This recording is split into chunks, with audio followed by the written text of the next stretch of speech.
સદગુરુ ભગવાન કી જય. સનાતન ધર્મ કી જય.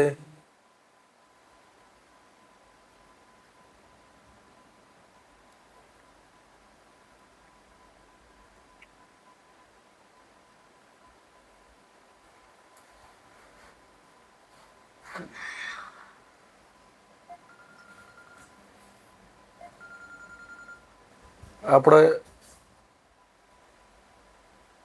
ઘણા વર્ષથી આ સંત સાનિધ્ય કહો, સત્સંગ સભા કહો, મહાપુરુષોની સોબત કહો, એટલે ઘણા વર્ષોથી કરીએ છીએ. કોઈ 10 વર્ષથી કરતા હોય, કોઈ 15 વર્ષથી કરતા હોય, 20 વર્ષથી, કોઈ 30 35 વર્ષથી સંતોના સોબત મરેલા. પણ ભક્તિ છે સંતની કૃપા અને યુક્તિ. જ્યાં સુધી યુક્તિ આપણા હાથમાં ના આવે ને, મહાપુરુષની કૃપા એટલે એનું હૃદય છે ને અવિરત કરુણા વરસાવતું હોય. પણ આપણે કોઈ ઈષ્ટ દેહમાં કે કોઈ ગુરુમાં કે કોઈ મહાપુરુષમાં આપણે એટલા બધા તન્મયાકાર થઈ જઈએ ને કે એના હૃદયમાંથી જે પ્રવાહના જે ધારા ચાલતી હોય ને, એકતા જ છે આપણી આત્મીય દ્રષ્ટિથી એમના જોડે. એ આપણામાં એ ધારા ચાલુ થઈ જાય. કારણ કે ભગવાન હોય તો આપણે ના હોઈએ, આપણે હોઈએ તો ભગવાન ના હોય. આપણે છીએ ને તો ભગવાન ના હોય, ભગવાન હોય તો પછી આપણે ના હોઈએ. એટલે મન ના હોય ત્યારે ભગવાન હોય, અથવા અહંકાર ના હોય ત્યારે પરમાત્મા હોય. બરાબર? પરમાત્મા છે જ, પણ આપણામાં અનુભૂતિ નથી થતી. એટલે શબ્દના માધ્યમથી સમજવાનું કે અહંકાર ના હોય બિલકુલ, તે દાડો ભગવાન જ હોય. આ અનુભવ કેમ નથી થતો? જે સંતોનો અનુભવ થાય છે, જે મહાપુરુષો નથી, ગંગા સતી નથી, પાનબાઈ નથી, મીરાબાઈ નથી, કબીર સાહેબ નથી, જેના આત્મતત્વનો અનુભવ થયો એ આપણને કેમ થતો નથી? માર્ગદર્શન તો સાચું જ મળ્યું છે.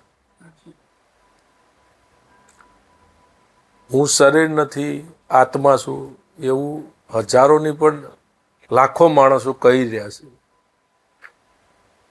છતાંય આત્મતત્વની અનુભૂતિ થતી નથી. આ જીવ છે ને એ અનાદિકાળથી સંસ્કારો ભેગા થયેલા છે. સંસ્કારો એટલે જેટલું જોયું એની સ્મૃતિ થાય. સ્મૃતિ આપણે આજે આ વસ્તુ ગમાડી, સ્મૃતિ થઈ એટલે સ્મૃતિ કોઈક જગ્યાએ સ્ટોર તો થતી જ હોય. ચિદાકાશમાં સ્ટોર થઈ ગઈ જમા. એમ કોઈ જગ્યાએ આપણે મન બગાડ્યું હોય, કોઈ જગ્યાએ આપણી વૃત્તિ બગાડી હોય, દ્રષ્ટિ બગાડી હોય, કોઈ જગ્યાએ લોભ કર્યો હોય, લાલચ કરી હોય, ઈચ્છા કરી હોય, એટલે એ બધું સંગ્રહ કોઈક જગ્યાએ તો થઈ જ. બરાબર? હવે આપણે મૂળ સ્વરૂપથી આત્મા છીએ, છતાંય આપણે પોતાના સ્વરૂપથી વંચિત છીએ. તો વંચિત થવાનું કારણ હવે ઉલઝન ક્યાંથી શરૂઆત થઈ?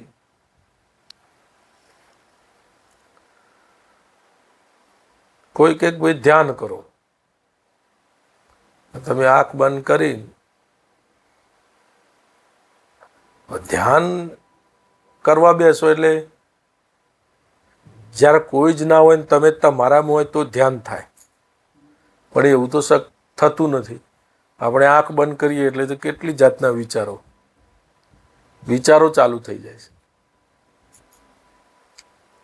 એટલે આપણે ડિસ્ટર્બ થઈ ગઈએ. સારું ધ્યાન કરવું પણ વિચારો ખૂબ આવે છે. બરાબર.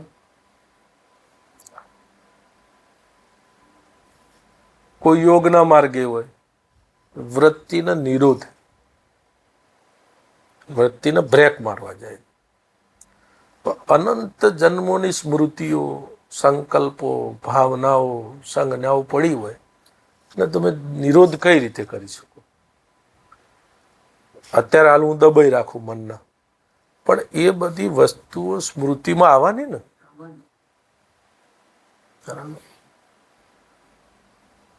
કોઈ ભક્તિના માર્ગે હોય તો ચિત્તમાં ભગવાન જ ધારે કે ભાઈ બસ ભગવાન જ યાદ રહેવા જોઈએ, પણ મન કંઈક બીજું લાવે છે અને જે લાવે ને એમાં પાછું ખોવાઈ જાય છે. લાવે એ બરાબર છે, એ તો એનો સ્વાભાવિક પ્રવાહ છે, પણ જે વિચાર લાવે છે એમાં પાછા આપણે ખોવાઈ જઈએ છીએ. હવે વિચારમાં ખોવાઈ જઈએ છીએ એમાં ખબર પડી. નારદજીને દ્રષ્ટાંત આપે સંતો, એમ કે વાત સાંભળી છે ને, એમ કે માયા શું છે? એમ ભગવાન તમારી ભિક્ષા માગવા મોકલ્યા ને, ભિક્ષા માગવા બેઠા એમ ધ્યાન કરવા તે કે ગૃહસ્થીના ઘેર ગયા, પેલા બેન બહાર આવ્યા, છુયા તે ગમી ગયા, લગ્ન કર્યા, છોકરા થયા, મોટા થયા. એ આમ કરીને બેઠેલા ઝબકી ખુલી ને પછી કે જોવી છે માયા. વાતનો સિદ્ધાંત પકડવાની જરૂર છે. એ નારદજીના અને ભગવાનનો જે સંવાદ છે આપણા માટે છે. આપણે સમજો કે બેન આયા જોયા જ એમને, એમ આપણે આખો દિવસ કેટલી સંજ્ઞાઓ સાથે જોડાઈએ છીએ. પછી એ સંજ્ઞા સાથે જોડાઈને એનું કર્મ કરવાનું. માની લો તમે આયા, તમે મને એવી વાત કરી, આમ કરવાથી 2 લાખ રૂપિયાનો ફાયદો થાય. પહેલી વાત પકડી, પછી એ વાતના આયોજનમાં હું કર્મ કરવા માંડ્યો. કર્મ કરવા માટે આ ઇન્દ્રિયોના બધાને દોડાય કરું છું. ઇન્દ્રિયો બધી દોડ કરે છે, એના માટે પ્રયત્નો કરવાના. પ્રયત્નો કરીને પછી જે તે જગ્યાએ પાછું એનો મેળ કરવાનો. મેળ કરીને પાછો 1 મહિનો 2 મહિના થાય પછીનું નેગેટિવ પોઝિટિવ રિઝલ્ટ આપણને ખબર પડે. તો એક વિચાર આપણને કેટલી મૂર્છામાં નાખી દે છે. એક જ વિચાર. હવે આપણને કેટલા વિચારો છે? ખૂબ વિચારો. વિચાર આવે છે, વિચારનો દોષ નથી. આપણો દોષ કયો કે વિચારને આપણે પકડી લીધો. બરાબર. એવી રીતે નારદજીને કીધું ભગવાનની માયા કે આવી છે, એમાં આપણે પહેલો વિચાર કયો પકડ્યો? હું પંકજભાઈ વિચાર પકડ્યો. એ વિચાર પકડ્યો ને એટલે વિચાર પછી આગળ વધી ગયો. એ વિચારના આયોજનમાં લાગી ગયો. પંકજભાઈ છું, મારે શું કરવાનું? કોઈ એવા માણસો હોય રજોગુણી તો ભેગું કરવામાં, આમ કરવામાં, એશ આરામ વાળા હોય, તમો ગુણ વાળા તો મોજ મસ્તી લહેર, ખાવું પીવું, ઊંઘવું. કોઈ આવા ભક્તિની ધારામાં આવ્યા હોય તો કે ભગવાન પ્રાપ્ત કરવા પડે. કોઈક વિચારે મને પકડી લીધો ને, હું પંકજભાઈ માને એટલે મારા બધા પ્રશ્નો ચાલુ થયા. બરાબર. જો હું આત્મા છું, પંકજભાઈ નથી, તો આ વિચાર કેમ પકડ્યો? રજો ગુણ, તમો ગુણ કે સત્વ ગુણ, એક બી વિચાર મારે કેમ પકડવો પડે? ગંગા સતી એવું કીધું કે રજો ગુણી તમો ગુણી આહાર નહીં કરવો, સપને ન કરવી તેની, સત્વ ગુણી આહાર કાયમ કરવો. બરાબર. જેથી થાય 2 ગુણનો નાશ. પછી સત્વ ગુણમાં ભેદ છે મોટો. એક મલિન ને બીજો શુદ્ધ કહેવાય. મલિન સત્વ ગુણનો ત્યાગ કરવો. મલિન સત્વ ગુણનો ત્યાગ કરવો. બરાબર. એક ગુણમાં આપણે રહેવાનું નહીં. એવું જીવન જીવી શકીએ ખરા? એમ આપણને વિદ્યાની ખબર છે ખરી કે હું સવારે ઉઠું તે ઊંઘું ત્યાં સુધી કોઈ પણ ગુણ સાથે જોડાવું નહીં? એ વિદ્યા આપણી જોડે છે ખરી?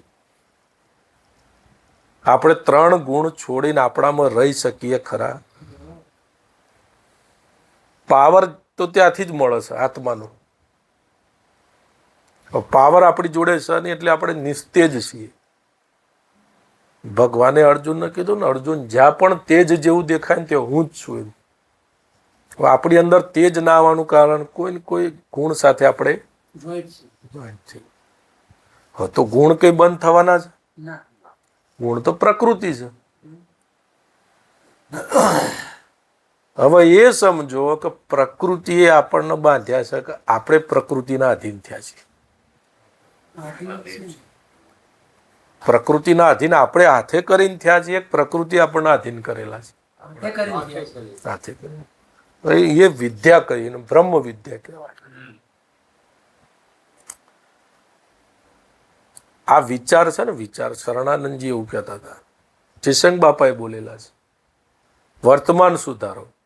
शरणानंद जी એવું कहता था कि मैं तो इस नतीजे पर पहुंचा हूं, ये जो वर्तमान है ना, हम सबके विकास में हेतु है. આ મદદરૂપ થાય વર્તમાન. જે તમે કરી શકશો અત્યારે કરી શકશો કે ભવિષ્યમાં કરશો. અત્યારે ભક્તિ અત્યારે થાય કે ભવિષ્યમાં થાય? ભવિષ્યમાં ભક્તિ થવાની વર્તમાનમાં જ થવાની ને. 2 વર્ષ પછી તમે ભક્તિ કરશો, મૂળ તો એ ટાઈમ વર્તમાન જ હશે ને. ભૂતકાળ તો જતું રહે, એટલે એ વાત જતી રહી. હવે વર્તમાનમાં શું થાય એવી કઈ વિદ્યા છે કે અત્યારે હાલ સદગુરુનો યોગ આપણા હાથે થાય? અત્યારે હાલ કોઈના માટે લાંબી કોઈ તપશ્ચર્યા નથી, કોઈ એવું કોઈ આમ કે ભાઈ આ તો જન્મો જન્મનું છે ને એકદમ ના થાય ને એવી વાત નથી. સમજવાની જરૂર છે. પણ જન્મો જન્મનો સંસ્કાર, સ્મૃતિઓ, સંજ્ઞાઓ પડેલી છે, એટલે વિચાર બંધ થવાના નહીં. બરાબર? આ આપણે બેઠા વિચાર આવે છે, ખૂબ વિચારો આવવાના, કારણ કે ઘણું બધું જમા છે ને. બરાબર? હવે આત્મા છે એને કોઈ વિચાર છે? આ આકાશ ઉપર કેટલાય વાદળ આવે છે ને જાય છે, વાદળ આવે છે ને જાય છે. આકાશનો કોઈ પ્રશ્ન થયો કેમ વાદળ આવે છે? તો આ વિચારો જે આવે છે ને, કોઈ એને બંધ કરવામાં થશે. બરાબર? કોઈ એનાથી ડિસ્ટર્બ થઈ જાય, ખરાબ વિચારો આવે એટલે કે આ કેમ આવા વિચારો આવે છે. એ જે ડિસ્ટર્બ થાય છે, જે નક્કી કરે છે કે આ ખરાબ વિચારો આવે છે, જેને બંધ કરવા છે ને, એ જ અહંકાર છે. આ વર્તમાનમાં સુધારો આ જ થાય. વિચારો છે ને ઘણા જન્મોના છે, જઈ રહ્યા છે, બંધ નહીં થાય. આત્માનો કોઈ જ ફરક પડતો નથી, વિચાર આવે કે ચાહે બંધ થઈ જાય.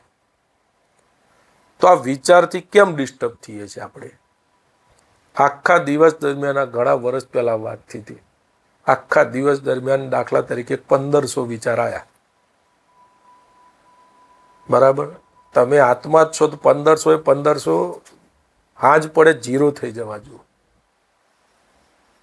પણ મારાથી એવું થાય છે ને, એ નહીં, ગરબડ ક્યાં થાય છે હું કહું. 1500 માંથી એવા 10 વિચારો આપણે કેચઅપ કરી લઈએ છીએ, એમાં ખોવાઈ જઈએ છીએ. બરાબર? વિચાર એવો આવ્યો ને, દાખલા તરીકે કામી વ્યક્તિ હોય, વિચાર એવો આવ્યો ખરું, હા પેલા સીતાજીને જેમ રાવણે જોયા, ક્યાં તો વખાણ કર્યા હોય, જેમ અલાઉદ્દીન ખિલજીની આપણે એક વખત વાત કરી હતી, એને વિચાર પકડ્યો ને. પણ જેને પાસે સદગુરુનું વચન હોય, ભક્તિ હોય, એ પરમાત્માને છોડીને વિચારની સોબત કરે. સારો ગમે તેટલો સારો વિચાર હોય તો વિચારની સોબત ના કરે. જરૂર હોય એટલો ઉપયોગ કરીને. પણ અત્યારે હાલ ઊંધું છે, એ વાત પછી કરું. અત્યારે હાલ આપણી ગુલામી, પછી વાત કરું કે આ વિચારની ક્યાં જરૂર છે, કેવી રીતે, પણ એ માલિકી પણ હોવું જોઈએ એમ. હવે વિચાર આપણે પકડ્યો એટલે વિચારમાં આપણે ખોવાઈ ગયા. કઈ રીતેના આયોજન કરવામાં, શું કરવું, સાધુનો વેશ લઈને જવું, પેલાને કે તું હરણ બનીને જજે અને રામને પાછળ પાછળ લઈ જજે, આ બધા આયોજન કરવામાં. એટલે એ વિચારીને પકડી લીધો ને. જ્ઞાન એને પૂરું હતું. આ જે આપણે વાત કરીએ છીએ ને આત્માની, અને આજે આ બધા જેટલા વક્તાઓ વાત કરતા હોય કે હું આત્મા છું, જ્ઞાન તો પૂરું જ હતું ને, પણ વિચાર કેમ પકડી લીધો? વિચાર પકડ્યો ને એટલે વિચાર પકડ્યો એનો મતલબ કે વિવેક ચૂક્યા. બરાબર? વિવેક તમારો ગુરુ છે, તમે ગુરુનું ઉલ્લંઘન કર્યું. વિચાર પકડ્યો એટલે માણસ ક્યાં ગયો? બરાબર? એવી રીતે ક્રોધી માણસ હોય, એને કઈ સ્મૃતિમાં આવ્યું અથવા કોઈએ કંઈક કહી દીધું અથવા કોઈ ઘટના બની ગઈ. ક્રિયા, પરિસ્થિતિ, ઘટના ત્રણે હાથે આત્માનો કોઈ સંબંધ ખરો? પણ ક્રિયા, પરિસ્થિતિ ને ઘટના બની એમાંથી જે વિચાર ઉઠ્યો કામ કરવા જેવું સ્ટાર, એટલે એને વિચારને પકડી લીધો તરત જ. કે આ વિચારના જેમ રાવણે પકડ્યો ને, એમાં ક્રોધી વ્યક્તિએ વિચારને આ પકડે છે કોણ? વિચારને. જે સમજવા છતાંય આત્મતત્વની અનુભૂતિ આપણને નથી થતી, એ પકડે છે જ અહંકાર. આ વિચારને ખાલી મને ખબર છે ખરી હું આત્મા છું, પણ પંકજભાઈ સાથેનો નાતો સંપૂર્ણ નાશ નથી પામ્યો, એટલે વિચારને હું પકડી લઉં છું. બરાબર? સતી અને ગુણિકા રંગે રૂપે એક જ હોય, પણ એ તો એના વર્તન થકી ઓળખાઈ જાય.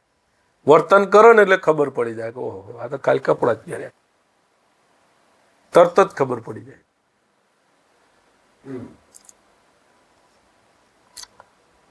એવી રીતે લોભ, આ 1500 વિચારમાંથી 50 વિચારો લોભના ગણી લો આપણે. આખા દાળના લોભના વિચારો આવતા હોય ને, લોભ એટલે કંઈક ને કંઈક આપણે થોડું ઘણું વધારવું છે એનું આયોજન. લોભ ઓછા વધતી માત્રામાં હોય જ દરેકના અંદર. 50માંથી 2 વિચારો એવા હોય ને જે આપણા મન ગમતા હોય, તરત જ આપણે એને પકડી લઈએ, જે જેના સંસ્કાર પ્રમાણે.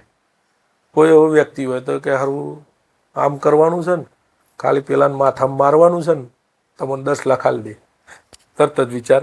કોક એવો હોય કે સ્વાંગ કરી દે ખોટા, કે ભાઈ કોણ છો? કે હું જ છું. કે કોણ છો? કે હું CBI ઓફિસર છું. તમારા ઘરમાં રેડ પાડીને પૈસા લઈ જાય. કોઈ એવો બુદ્ધિશાળી હોય વધારે, તો સાહેબ હું બેંકમાંથી બોલું છું અને તમારા ખાતામાં કંઈક આ લોન પાસ થઈ જઈશ, તમે 25,000 પહેલા નાખો. એ રીતે કોઈ ફ્રોડ કરીને લઈ જાય. અત્યારે જે બની રહ્યું છે કહું પ્રેક્ટિકલ. પણ મૂળ આપણે વિચારને પકડ્યો ને, લોભ, મોહ. મોહ એક એવી વસ્તુ છે વ્યાપક છે. આપણે મોટી મોટી વાત કરીએ, આપણો મોહ ક્યાં હોય? પરિવારમાં, છોકરામાં, મકાનમાં, ધંધામાં, 4-5 જગ્યાએ વધારે હોય. પછી બીજું બધું વ્યાપક છે. એમ ધંધાકીય માણસ હોય તો નોકરિયાત હોય તો નોકરીમાં હું આનાથી મોટો સાહેબ બનું, બઢતીના પ્રમોશનના વિચારો આવતા હોય, અથવા આટલો મારો પગાર થઈ જાય, આટલું. કોઈને 2 નંબરની આવ્યો, કોઈ તો એવો વિચારો આવે, 5 લાખ હપ્તો આવે છે, 10 લાખ આવે, આવું બધું હોય. કોઈ નીતિવાળા હોય, ઈમાનદાર હોય તો કે મારે 50,000 છે પ્રમોશન થઈ જાય, 60,000 મૂળ. એવા વિચારો ચાલતા હોય, ભવિષ્યમાં લઈ જાય. એનું કારણ ભવિષ્યમાં કેમ લઈ જાય એ કહું. એ વિચારને પકડી લે, પછી એ વિચારના સ્મૃતિમાં ખોવાઈ જાય માણસ. આમ હોય અહીં, પણ બીજે હોય એમ. બરાબર. આવા કામ, ક્રોધ, લોભ, મોહ, આવા આ શત્રુઓ આપણને, બાદશાહને ગુલામી કરાવે છે. અને આપણે નક્કી કરી લીધું છે કે એમ કે હું ડાયો માણસ છું. આપણને ગુલામી કરાવે છે લોકો. સઆત્મા 1500 વિચાર આપણે વાત થઈ ફરી જાય ને સર્કલ આખું, તો કોઈ વિચારાથી જોડાવાની શૂન્ય થઈ જાય. પછી મન બીજું કાઢે પૂર્વજન્મના સંસ્કારોમાંથી. એક બંડલ જતું રહ્યું ને એમાંથી તમે કોઈ પાણી ના પાયું એટલે બીજું કાઢે, એમાં તમે જોડાયા નહીં, ત્રીજું કાઢે. પછી બધું ખાલી થતું જાય, નવું ના ભરાય. તો જેવો જેવો આત્મા આપણે વાત થઈ કે આ સાક્ષાત્કારની અનુભૂતિ કેમ નથી થતી. આજે જનક રાજાને થઈ ગઈ એ અનુભૂતિ આપણને કેમ નહીં થતી. આપણે કોઈ આધ્યાત્મિક વિચાર મૂળ તો પકડી લીધો ને. હવે કોઈ જ વિચાર ના પકડો ત્યારે માણસ ક્યાં હોય? તમે કોઈ વિચાર પકડતા નથી એટલે અત્યારે હાલ પ્રેઝન્ટમાં હાજર હોય. તમે જ્યાં છો ત્યાં જ હોય, ક્યાંય બીજા ના હોય. એમ નારદજીની વાત થઈ ને ખોવાઈ ગયા વિચારોમાં, એટલે ઉલઝનમાં નાખે છે મન. વિચાર પકડે ને વિચારના પાછી દુનિયામાં જતો રહે. વિચારની સાચી નહીં. એને શું કહેવાય? એના સંતોએ શું કીધું? આ જગત કીધું. એને જે આપણે બનાવીએ છીએ ને માનસ જગત, એ મિથ્યા છે, બ્રહ્મ સત્ય છે. આત્મા અત્યારે હાલ રોકડો છે. બ્રહ્મ સત્ય ને જગત મિથ્યા. બાપુ કે અનેક જાતનું ઊભું કરે, કશું વળે નહીં એમ, પણ ઊભું કરે એમ. ખાસ કે છત્રપતિ થઈ ગયો એમ ઊભું કરે એમ. હવે કોઈ જ સંમતિ ના રાખો તમે એના જોડે, તો તમે અત્યારે હાલ હાજર જ હતા. હવે અત્યારે હાલ તમે હાજર રહો ને એટલે મન મટી જાય, અહંકાર વગડો. અને જે પછી પાવર મળે ને અંદરથી, હે ને, એ પાવરમાં ઇન્દ્રિયો પછી તૃપ્ત થવા માંડે. પ્યાસ તૃપ્તિની છે. મનનો નિરોધ કરવાનો જે બતાવત સંતો એ બરાબર છે એક લેવલ સુધી, પણ મૂળ વાત તો તૃપ્તિની છે ને. હું 10 રૂપ બદલી નાખું છું, પાણીમાં ચાલું છું, હવામાં ઉડું છું, બધું જ કરું, પણ મને તૃપ્તિ ના થાય તો અંદર કરવાનું શું? અંદર મને ઓળકાર આવી જવો જોઈએ ને કે બસ પાયો પરમ વિશ્રામ. હવે કોઈ જ વિચાર સાથે સંમત ના થાવ. એને વિચારના જોવાના નથી હો, નહીં તો અહંકાર છે ને જોનારો બની જાય, રૂપ બદલી નાખશે. અને સાક્ષી નથી થવાનું. આત્માને કે અંતઃકરણ છે, સાક્ષી થઈને જોઈ રહે, કશું જ નહીં. વિચારો બંધ નહીં થાય. જો આ બ્રહ્મ વિદ્યા આવી જશે ને હાથમાં, તો વિચાર બંધ નહીં થાય. કારણ કે જન્મો જન્મની સ્મૃતિ પડેલી છે, એ ફ્લો ચાલવાનો. હા, એટલે આમ આંખ બંધ કરીએ ને પછી હારા બહુ વિચારો આવશે, તો એ જે વધારે વિચારો આવશે એવું કહેનાર કોણ છે? એ જ અહંકાર છે. તારે કયો ડખા કરવાનો? આ જગત કોને બનાવ્યું? વિચાર આવે કે બંધ થઈ જાય કે ગમે તે થાય, તારે કયો જોવાનું આવે છે? જેને બનાવ્યું છે એને બધું ગણા નહીં. મોરારી બાપુ કે ખામી જ કાઢતા હોય, નજર ક્યાં હોય? પણ આ જ કથામાં બોલ્યા બાપુ, પણ કે તું આ બધું ગોઠવણ કર, બીજું શું ખબર પડે. એટલે કહેવાનો મતલબ કે અત્યારે હાલ આપણે હાજર રહીએ છીએ. વિચાર બંધ થાય ને હાજર રહીએ એ વાત નથી કરતો હું. વિચારે ચાલુ હોય, પણ તમે મહત્વનો પરમાત્માનો બનાવ્યો છે કે વિચારને બનાવ્યો છે? એ તમારી ભક્તિ છે. બધા સંતો બોલ્યા છે કે પરમાત્મા મહત્વ, બુદ્ધિ પરમાત્મા, બાકી સબ ગૌણ. અને આપણે પેલું સાયકલ ફેરવો ને મન એટલે હા આપણો ગમતો વિચાર આવે એટલે લઈ લો. હવે મન વિચાર કેચઅપ કરે ને કરમ કરાવે છે તો એ ગુલામી ના થઈ? તું બાદશાહ છે તો આ મન કેમ તને પકડી જાય છે? જો તું આત્મા છે તો આ મન કેમ પકડીને જતું રહેશે? આપણને એમ કીધું એટલે તને તમે આત્મા છો 1 મહિનો ઘર છોડી દો. ના સારું યાર મારે જ બધું આયોજન તો આ કોણે કર્યું? કોઈક વિચારે પકડ્યું ને યાર મારે આ કોણ સાચવાય? કોણ છે કેનાર? એ કેનાર કોઈક તો છે ને. તો પછી તમે આવું શું કામ નાટક કરો છો? હું આત્મા છું. આત્માનું ઘર હોય? આત્માની પત્ની ને બાળકો હોય?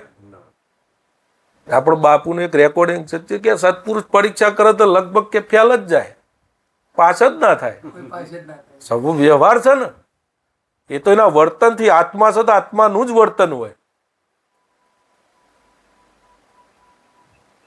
આત્મા હોય તો આત્માનું જ વર્તન હોય ને. એ કે નહીં તો સુધી ઘેર ના જવાય. કારણ જેમ ધરમદાસે કીધું ને કે ભાઈ આ 3 લોકમાં કે તમારા હુકમ વગર કે પત્તું હલતું નથી. કબીર સાહેબને નક્કી થઈ ગયું. તમે કહો તો બરાબર છે, એ તો મારી કોઈ મરજી.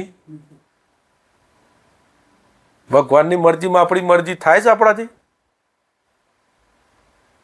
તરત જ સંકલ્પ થાય ને સંકલ્પ સાથે સંમતિ હાલ દઈએ.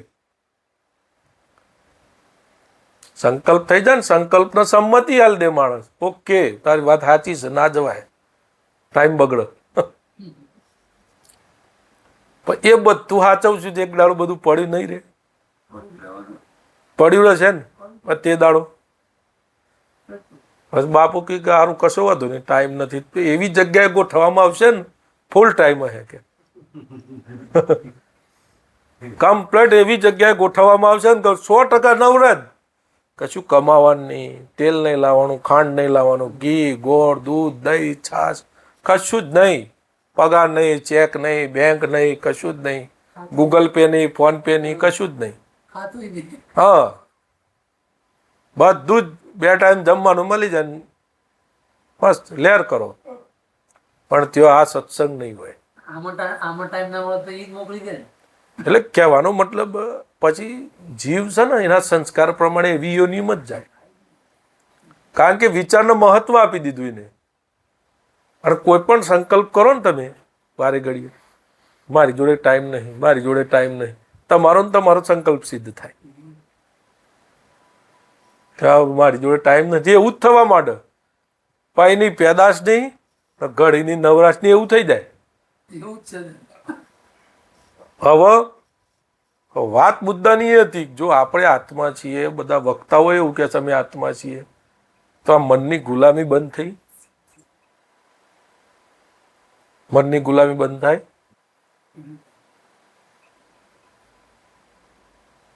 તમે કોઈ એવા મહાપુરુષને કહો કે હા તમે આત્મા છો એમ, આ તો કે આ જગ્યા છોડીને કામ કરો તો 6 મહિના જતા રહો, એ જતા રહે. પણ આપણને કીધું હોય તો મારે તો યાર બધું મારા વગર તો ચાલે જ નહીં, આત્મા વગર બધું જ ચાલે છે. હા તો તમે ઉપાધિ કરી, તમે ગુલામીમાં છો. એટલે કીધું કે તેરા બાદશાહ દે કે ગુલામ હે. આ બધા સંતો એમને એમ નથી બોલ્યા. તમે આત્મા છો, બધી વાત સાચી, પણ ગુલામ તો ખરા ને અત્યારે. માલિકીપણું, આત્મા છે માલિક છે, માલિકીપણું આવ્યું? માલિકીપણું ના આવ્યું. મન કેમ કરીએ છીએ આપણે? તો ક્યાંથી સાક્ષાત્કારની ઘટના ઘટે? મન જીવતું છે, અહંકાર જીવતો છે. અહંકાર મરે ક્યારે? આપણને ઉલઝનમાં નાખેલા જ મને. અહંકાર ક્યાંથી મરે? વર્તમાન સુધારો. શરણાનંદજી કહે છે વર્તમાન અમારા વિકાસમાં એમ કે આ ઉપયોગી છે. વર્તમાન અત્યારે વિકાસ, આપણો વિકાસ અત્યારે થાય કે ભવિષ્યમાં થાય? અત્યારે જ થાય ને. આ 6 મહિના કરે ને આવું, પાવરફુલ થઈ જાય માણસ.